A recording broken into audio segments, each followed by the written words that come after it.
জালকোটে রাজাপুর ৫ নং বড় ইউনিয়ন ১ নম্বর ইউনিট ভাতকাটি গ্রাম আমার জন্মস্থান।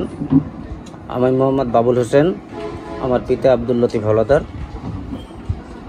আমার পিসা হুজুর পীরে কামেল হজরত শাহ সুফি ইসমাইল দাহারিয়া বাবাজান, তার হাতে বায়াত গ্রহণ করেছেন আমার দাদি। আমার দাদির হাতে বায়াত গ্রহণ করেছে আমার মা, আমার বাবা। আমার দাদির হাতে আমার বাবা বায়াত করেছেন আমার দাদুর হাতে, তার বাবার হাতে। আমি বায়াত গ্রহণ করেছি আমার বাবার হাতে। আমি আমার 11 বছর বয়স তখন আমার বাচ্চা ছাড়া দুজন।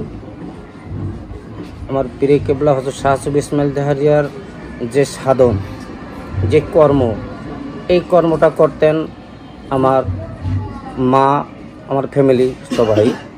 আমার বাবা, আমার চাচা আমারে এই দায়িত্ব বুঝাই দিয়েছে। তখন আমার 11 বছর বয়স। এখন আমার 44 বছর বয়স। আমি ওনার গোলামি করতেছি, ওনার দরবারে থাকি। ওই দরবারে তার ভক্তবৃন্দ আসে, তাদের গোলামি করি। একটু মেহমানদারি আসলে তাদের সেবা করাতে যেভাবে যতটুকু আমার পক্ষে সম্ভব আমি ততটুকুই করি।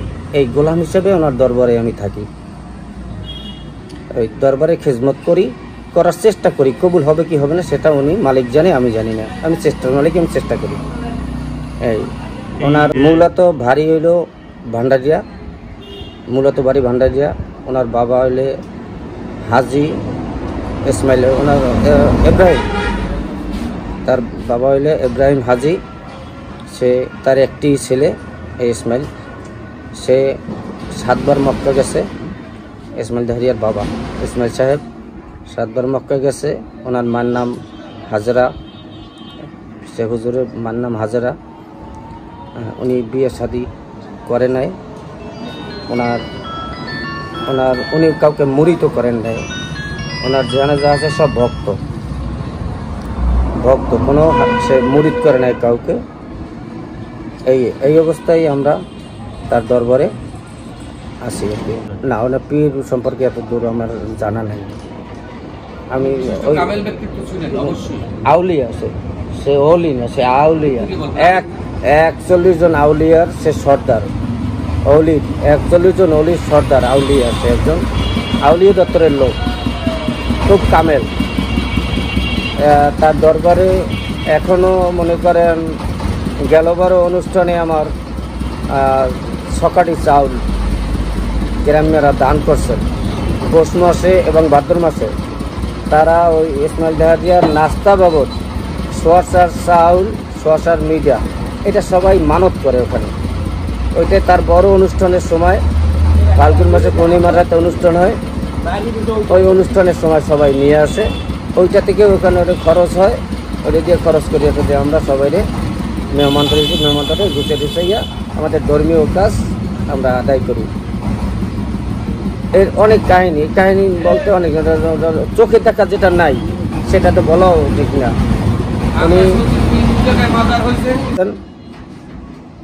উনি খানজাহানে থাকতেন বেশি, খানজাহান আলীর দরবারে ওখানে থাকতেন বেশি। খানজাহান আলীর দিঘির দক্ষিণ পারে কালুরঘাট নামে একটা জায়গা আছে, ওখানে থাকতেন এক বুড়ি বেটির বাসায়। ওখানে নাকি শুনছি আমি যে একটা গাভী গরু পালতেন। ওখানে বসে ওই গাভী গরু মারা গেছেন। সেই গরু নাকি থাবর দিয়ে উঠে গিয়েও দুধ দোয়াইয়া মাংসারি খাওয়াইছে, উনি নিজেও খাইছেন। সব কথা বলতে গেলে সমস্যা, আমার শারীরিক সমস্যা হ্যাঁ আছে। আমাদের এখানেটাই আছে, আমি যেখানে আছি এখানটাই আছি। ওখানে আপনার যেদিন উনি দেহত্যাগ করেছেন সেদিন আমাদের পাশাপাশি একটা নদী আছে, নদীর ওপারে কিছু তার ভক্ত আছে। তারা খবর পাইছে যে আমার পিসা হুজুর দেহত্যাগ করেছেন। তারা ওখান থেকে আপনার তারে গোসল করাবার জন্য, দাফন দেওয়ার জন্য যা কিছু লাগে ওইটা নিয়ে তারা ওপার থেকে রওনা করছে। আর এপারে যারা আছে, নদীর এপার যারা আছে, তারা অটোমেটিক তারে দাফন দেওয়া কাজ সারছে। ওপারের লোক আসছেন, আইয়ে খাওয়া পাড়া এপার উঠবে, খেওয়ার মাঝি বলছে আপনারা যান কই, কাজে আমাদের পিসা হুজুর দেহত্যাগ করেছেন, সে দাফনে যাই। আমরা কি কন, এই আমি 2 মিনিট রয়েছে রে, আমি নৌপথে আমি পার করে দিছি, এই পাড়াই গেছে, এই কত দূর খালে উপরে উঠছে, আবার ওই মাঝি উনি উঠছে উপরে, যে গেলে কত দূর, উঠ দেওয়ার কোনো লোকজন নাই। ওইখানে বসে তারা বাড়িতে আসছেন, তারা বাড়িতে আসছে দেখে যে আসলে দাফন দেওয়া হয়ে গেছে, পাড়াই গেল কেটা। এইভাবে তর্ক বিতর্ক। ওই সময় তো মনিপের আমল ছিল, আমাদের এলাকায় মনিপ ছিল। ওই মনিপে আসছে 2 পার্টি থামাইছে, থামাইয়ে বলছে যে আপনারা আগামীকালকে আসছেন, আমরা এটার সমাধান আগামীকালকে দিয়ে দেবো। উনি রাত্রে একা একা আসছেন, উনি একা একা রাত্রে আসছে ওই মাজার খুঁজছে পাড্ডার দিয়ে, ওই যে কবর দিয়েছে সে কবর পাড্ডার দিয়ে খুঁজছে। উনি ভিতরে চাইছে, ভিতরে চাইয়ে দেখছে এক কোনায় একটু কাপড়, কোনো লাশ টাস নাই, ভিতরে কারেন্টের আলোর মতো সব কিছু দেখা যায়। উনি একটা ভয়ের মতো পাইছে, আতঙ্ক হইয়া উনি বাড়ি চলে গেছে। পরে উনি বাড়ি যেয়ে ঘুমাইছে, উনি পয়লা শেষ রাত্রে লাস্টে ওনার স্বপ্নে দেখাইছেন, তুমি এই দেশের মনিক, তুমি তো আসল জায়গার মনিক না, তুমি ওরা তর্ক বিতর্ক করছে, তোমার সমাধান দাও, তোমার কবর খোঁজার অর্ডার কেটেছে, খোঁজলা কেন, খোঁজছো ভালো করছো,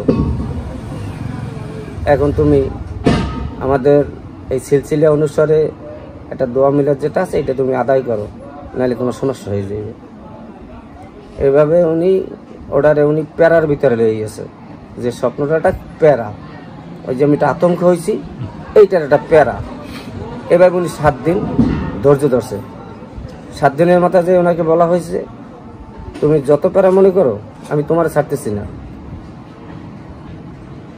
তুমি অমুক দিন ফাল্গুন মাসের অমুক দিন এত তারিখ তোমার ঘরে আতালে তোমার 16টা গরু আছে, তার বড় গরুটা নিয়ে ওর মধ্যে চাউলটা 6-7টা যা লাগে তুমি ওখানে যাইয়ে দোয়া মিলাদ করাও, ধর্মীয় অনুষ্ঠান ওখানে তুমি করো, নাহলে তোমার হোগাদার বলিতে। সে তো কারো কাছে বলে না, মনে মনে রাখে, পরে আর বিছান থেকে সে উঠতে পারে না, খালি পাশাদার কামড়ায়, করর খালি কামড়াইতেছে। কোনো ডাক্তার বহুত দেয়াইছে, তার তালুকদারি সম্পদ অর্ধেক খুঁই ফেলাইছে, ডাক্তার দেয় কাজ হয় না। পরে তার বড় ছেলের কাছে কেউ বললো যে বাবা ডাক্তার দেয় কি এইভাবে একটা ঘটনা তো ঘটাই ফেলাইছি, আমি তো বুঝি নাই আমি এই অবস্থা। বাবা আপনি আগে বলেন না কেন, হইলে আমরা এত কষ্ট করতে যাবো কেন। ওই রাত্রে নৌকায় ভরিয়া ওনারে নিয়ে আসে এই হুজুরের দরবারে আমাদের বাড়ি, আর ওই গরু নিয়ে আসে ফাল্গুন মাসে পূর্ণিমা সেদিন।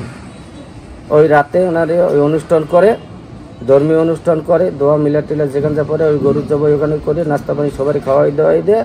উনি আল্লাহ রহমত হইলে উনি ওখান থেকে সুস্থ হইয়া সকালে উনি হাঁটতে বাড়িতে গেছে। এই আইলে ইসমাইল ডায়েটের দরবারে আমাদের বাড়ির এই অনুষ্ঠান শুরু ওই ফাল্গুন মাসের পূর্ণিমার রাতে। আমাদের দরবারের ওই অনুষ্ঠানের বয়স হলে 148 বছর, এবছর থেকে 148 বছর।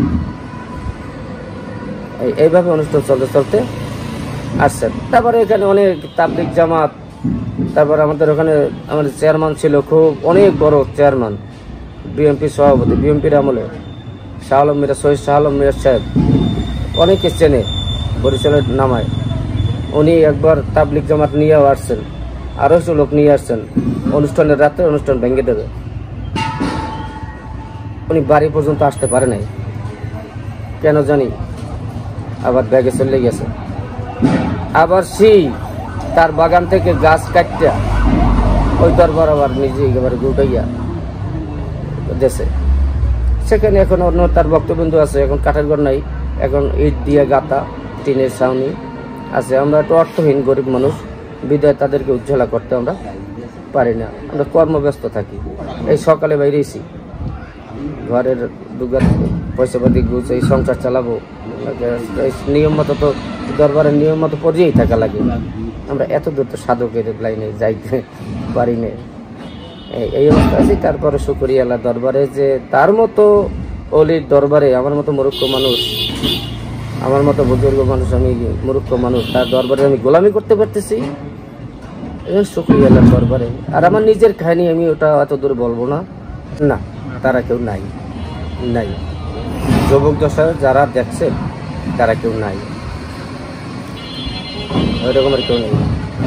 আর আছে আমার একটা জীবনী আছে মোটামুটিভাবে, সেটা যে আমার জীবনী আমার 7 বছর বয়স যখন, তখন ওই আপনার আমি খেলাধুলা করি, খেলাধুলা করতে করতে আমি খালে পড়ে গেছি পরে আমার মা খোঁজ করছে আর পায় নাই, পাওয়া গেছে। তখন আমার বাড়ির পাশে একটা খাল, ওই খালটা আমার পানি ছিল 15 হাত।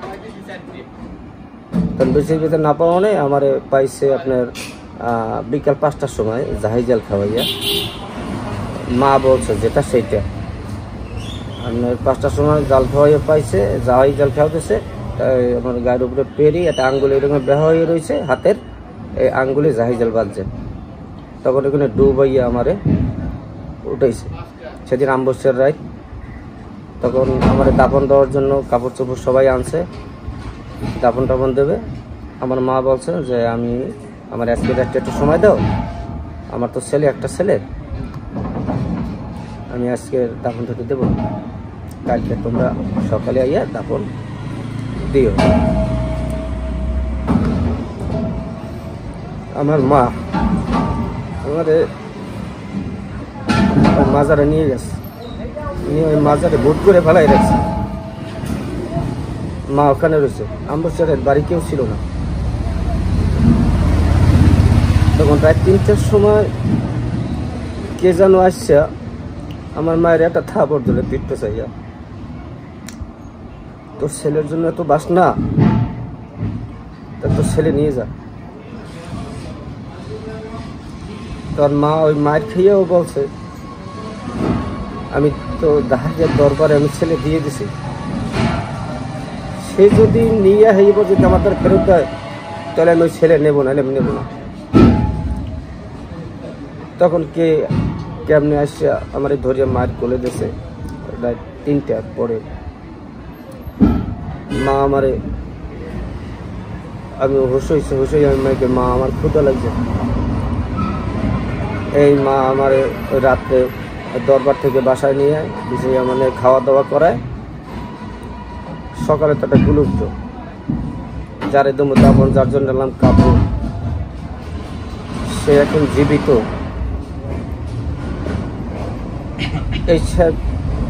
এইসব দরবারে খেজমত সবাই তার করায় না, কারা তার কখন কি করায় বলতে পারি না। আমি ওই সময়তেই আমার ওয়াদা করা আছে যে আমার জীবনের চেয়েও সবচেয়ে বড় জীবন আমার দরবার। এই দরবার ছাড়া আমার আর কিছু নাই। এখনো আমি দিন মজুরি করে যে যাহা কিছু কামাই করি, আমি দরবারের জন্য খরচ করি, যদি যা থাকে সেইটা আমি সংসারের জন্য খরচ করি। তাতে আমি শুকরিয়া, তাতে আমি অনেক লাভবান, অনেক আমি লাভবান, অনেক ধনী। বিশ্বাসে ভক্তি, এর জন্য আমি ধন্যবাদ, এর জন্য আমি শুকরিয়া। আমি এর চেয়ে আর আমার বড় কিছু নেই। দরবার ছাড়া আমার আর কিছু নেই। দরবারের সাধন ভজন খেজমত করতে করতে আমি যদি মরতে পারি, আমার লেখা আছে কাগজে, আমার জীবন ধন্য, আমার আর কিছু লাগবে না। এটাই। আসসালামু আলাইকুম রহমতুল্লাহ।